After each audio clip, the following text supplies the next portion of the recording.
अब देखो बेटा, आज मैं कल की जो आपकी परीक्षा है तो मैंने पहले करा चुका हूँ इम्पोर्टेंट सवाल।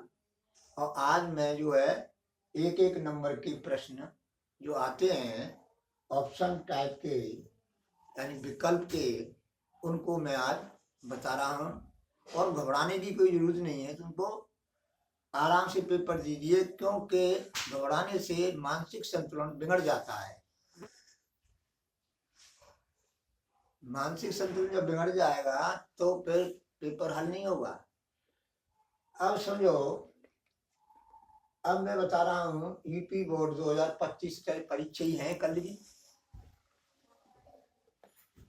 अब देखो प्रश्न नंबर 1 है एफ एक्स बराबर एक्स का मॉडुलस द्वारा प्रदत्त मापांक फलन जो है वास्तविक संख्या से वास्तविक संख्या में है। आर का मतलब होता है रियल नंबर, यानी रियल नंबरों का सेट। तो देखो ये वास्तविक संख्याओं के समुच्चय से वास्तविक संख्या के समुच्चय पर है ये फलन। अब देखो ये पूछ रहे हैं, ये फलन है ये तुम्हारा ये। अब देखो ये पूछा जा रहा है कि एक की है, आच्छादिक है, बहु एक की है और आच्छादिक एक। अब ये है तुम्हारा सी में एक की किंतु आच्छादिक नहीं, डी में है न तो एक की और न ही आच्छादिक। अब देखो समझो, ज्यादा समय बर्बाद नहीं करना है तुमको एक एक नंबर के सवालों में, तुम्हें केवल उत्तर ही तो देखना होता है।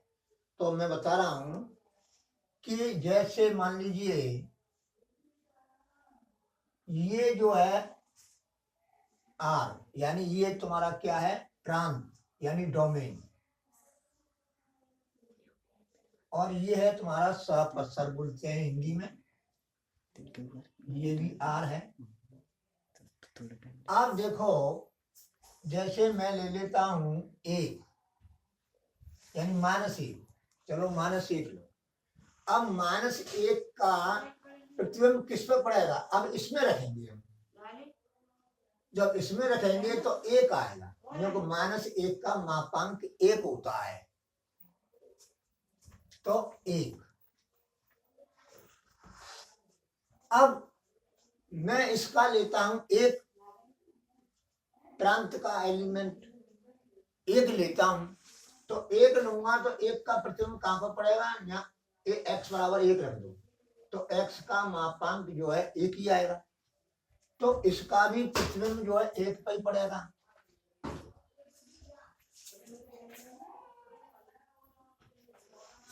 अब अधिक देखने की कोई जरूरत नहीं, क्योंकि ये मैनी 1 बन गया, 1 1 नहीं रहा, तो ये 1 की नहीं है, 1 की नहीं।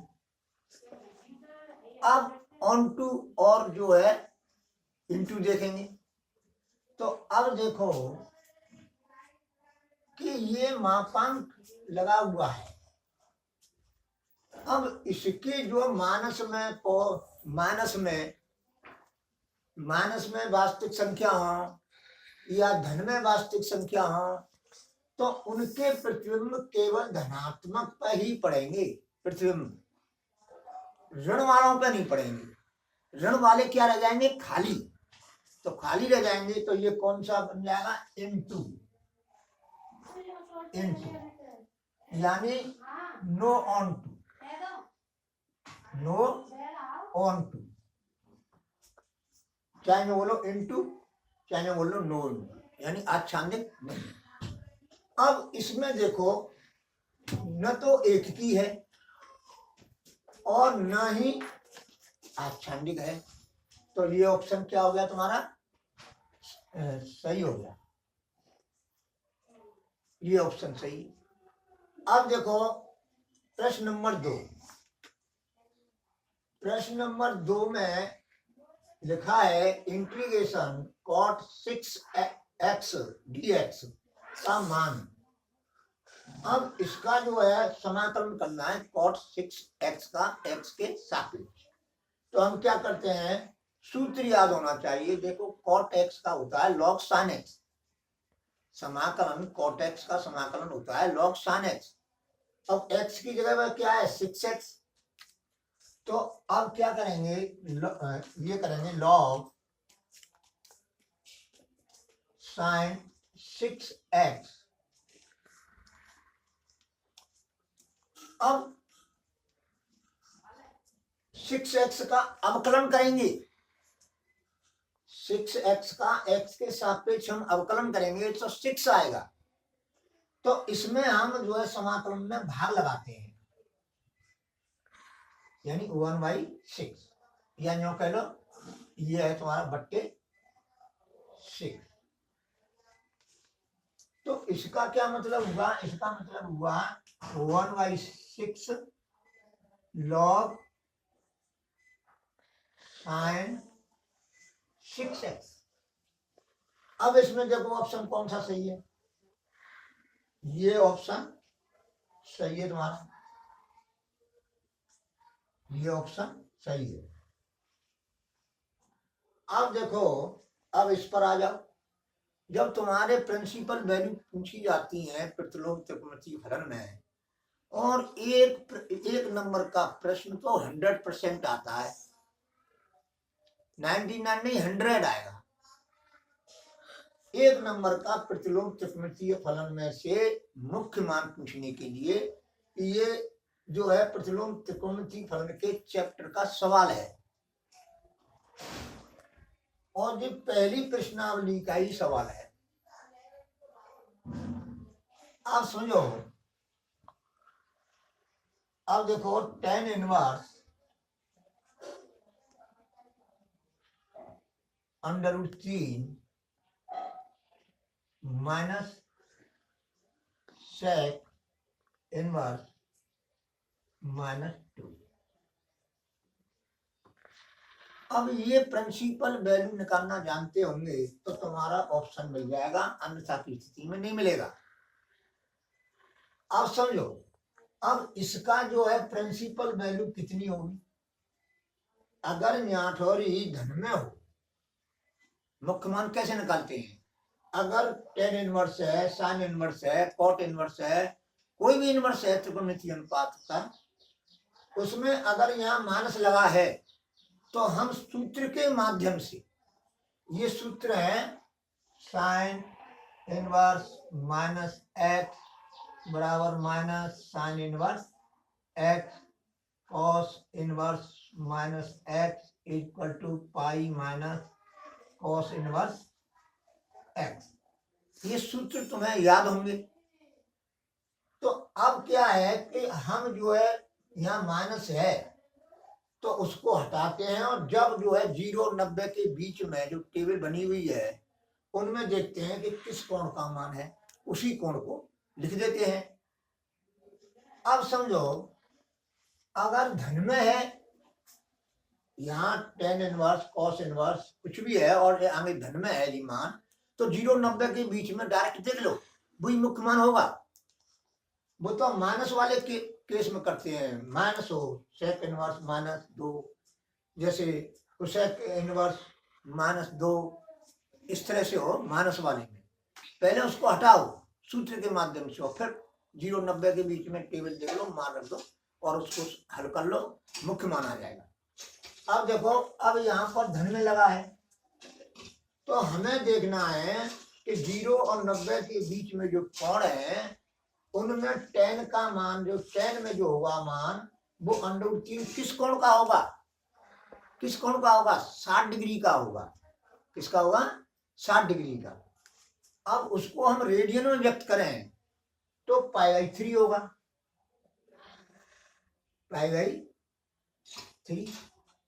अब यहाँ पर माइनस लगा है, इसको हमें सूत्र के माध्यम से हटाना है, तो इसको लिख देंगे हम minus pi minus sec inverse 2। अब सूत्र के माध्यम से, और ये हट गया, अब यहाँ पर क्या हो गया, प्लस हो गया। अब मान रख देंगे, अब देखो pi minus pi by 3 minus, अब सेक में किस कोण का मान होता है 2, किसका होता है सेक में 2, यानी पाई बाई 3, पाई बाई 3, तो पाई बाई 3। अब इसको हम हल करेंगे तो पाई माइनस, अब देखो पाई में से पाई बाई 3 घटाएंगे तो 2 पाई बाई 3 बचेगा, इसको हल कर लिया। अब इसको हल करो तो 3 पाई माइनस 2 पाई बटे 3 बराबर minus pi by 3, minus pi by 3 आ गया। अब देखो माइनस पाई बाई 3, अब देखो, अब मैं पहले बता रहा था कि यहाँ पाई बाई 2 के हिसाब से बता रहा था, पाई बाई 2 के हिसाब से, लेकिन तुम्हारे प्रश्न में पाई बाई 3 है तो देखो पाई बाई 3 मैंने लिख दिया, माइनस इसको मैंने देखो ये लिख दिया पाई बाई 3, अब ये माइनस है तो माइनस लगा दिया। अब इसमें से हम इसको हल करेंगे तो 2 पाई बाई 3 माइनस पहले से ही लग रहा है। अब क्या है, माइनस इसको हम हल करेंगे तो क्या आएगा बराबर माइनस पाई बाई 3, तो ये जो है तुम्हारा ऑप्शन ये रहा सर। क्लियर? अब देखो समझो यहाँ जो है 9 है, अब समझो यहाँ पर पहले हम जो करनी में है, ये करनी में लिखा हुआ है, इसको हम हटाते हैं, क्या करते हैं हटाते हैं, तो दोनों ओर का हम वर्ग कर देंगे। अब देखो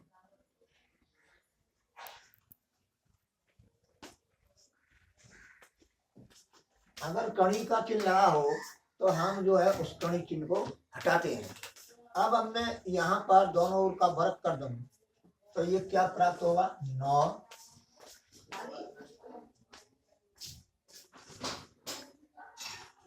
इसका वर्ग,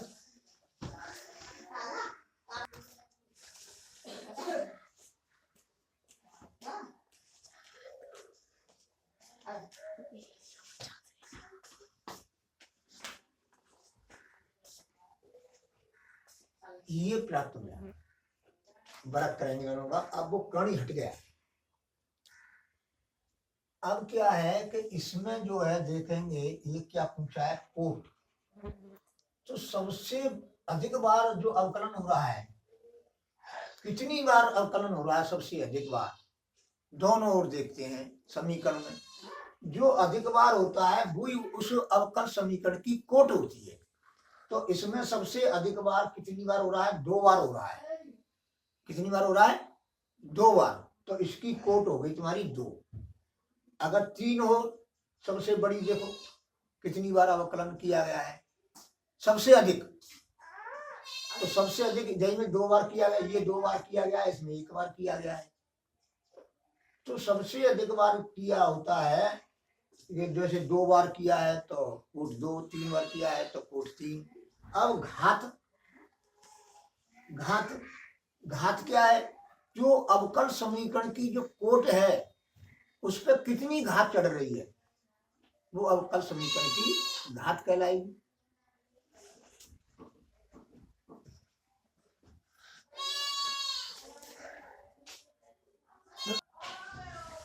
अब देखो ये तुम्हारा कोट जो है इसकी क्या है 2 है, तो 2 सही हो गया। अब है तुम्हारा साइन इनवर्स एक्स स्क्वायर का एक्स के सापेक्ष अवकल गुणांक। तो हम सबसे पहले जो है अवकल गुणांक करेंगे, तो sine inverse x equal to होता है 1/√1 माइनस एक्स स्क्वायर। अब यहाँ पर है साइन इनवर्स एक्स स्क्वायर, तो ये हो जाएगा 1 माइनस √1 माइनस एक्स पे घात 4 इस सूत्र से। अब गुणा, अब इसमें गुणा करेंगे, ये क्या है एक्स स्क्वायर का अवकलन 2x, तो 2x तो ये हो जाएगा 2x upon under root 1 minus x का 4। अब देखो इसमें कौन सा सही है, और इसमें ये सही है। अब देखो ए बी, अब है प्रायिकता का सवाल है, ये प्रायिकता का। तो अब देखो पी बी बराबर 0.5 और पी ए इंटरसेक्शन बी बराबर 0.32 हो तो पी ए अपॉन बी का मान क्या होगा। तो अब ये सूत्र तुमको याद होना चाहिए, अब समझो।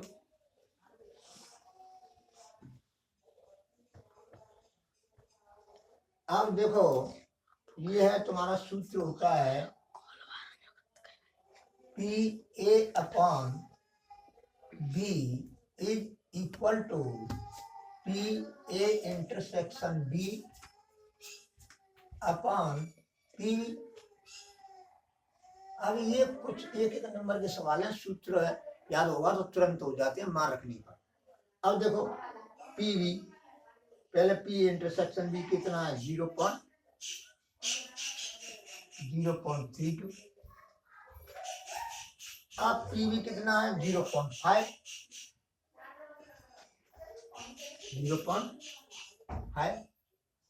अब जो है इसको हम हल करेंगे तो 32/50 हो जाएगा। पहले दशमलव हटा लिया और इसमें भाग लगा देंगे। अब देखो ये 50 का भाग हम 32 में लगाएंगे तो इसमें जाएगा नहीं, तो भाग टूटी 0.0 बढ़ाई कितना आएगा 6 बार जाएगा 300, फिर ये 20, फिर क्या हो गया 20, फिर 0 डाले 4,